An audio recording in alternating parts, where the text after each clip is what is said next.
লাগাতার অতি ভারী বৃষ্টির কারণে জলমগ্ন বীরভূমের নানুর ও লাভপুরের বেশ কিছু অংশ। গতকাল রাত থেকে অতি ভারী বৃষ্টির কারণে নানুরের বিস্তীর্ণ এলাকায় জলের তলায়। নমস্কার।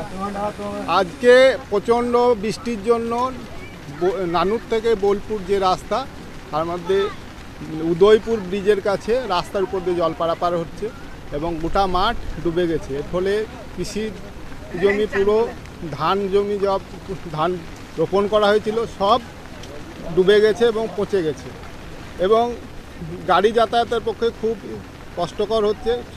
টোটো এবং মোটরসাইকেল নিয়ে কোনো রকমে পারাপার করা হচ্ছে। এখানকার স্থানীয় মানুষ ছোটো গাড়িগুলোকে ঠেলে পারাপার করছে। নমস্কার। আচ্ছা, এই মানে আপনারা তো মোটরসাইকেল নিয়ে যাতায়াত করছেন এই রাস্তার উপর দিয়ে, কতটা আতঙ্ক লাগছে, ভয় লাগছে? হ্যাঁ, অনেকটাই ভয় লাগছে। যদি জোরে জল আসে তাহলে স্লিপ করে যদি হয়ে যায়। প্রাণের ঝুঁকি নিয়ে প্রাণের ঝুঁকি। আপনার নাম? আমার নাম মোহাম্মদ লিয়াকত হোসেন। বলুন।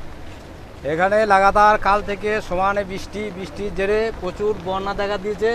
বন্যার জেরে প্রচুর ধান লাগানো আছে, জমি ক্ষয়ক্ষতি, প্রচুর ক্ষয়ক্ষতি হয়ে গেছে এবং ফতেপুর গ্রামে জল ঢুকতে শুরু করেছে। গ্রামবাসী বহুত চিন্তিত এবং অনেক ঘরবাড়ি হয়তো নষ্ট হয়ে যেতে পারে। ফতেপুর গ্রামের খুবই দুরবস্থা।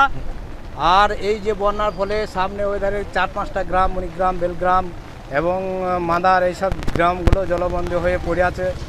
ওরা যোগাযোগ বিচ্ছিন্ন হয়ে গেছে, ওদের সব রুগী ফুগি আনার কোনো ব্যবস্থা নাই এবং এই ব্রিজের ওপর জল চলতে শুরু করেছে। ছোট ছোট যান যেগুলো, সেগুলো একেবারে চলাচল বন্ধ হয়ে গেছে। কিছু বড় যান হয়তো কোনো ঠেলে মেলে পার করা হচ্ছে।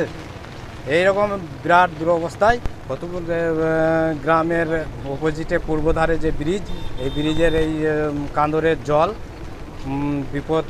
প্রচুর বিপদগ্রস্ত করে চলছে।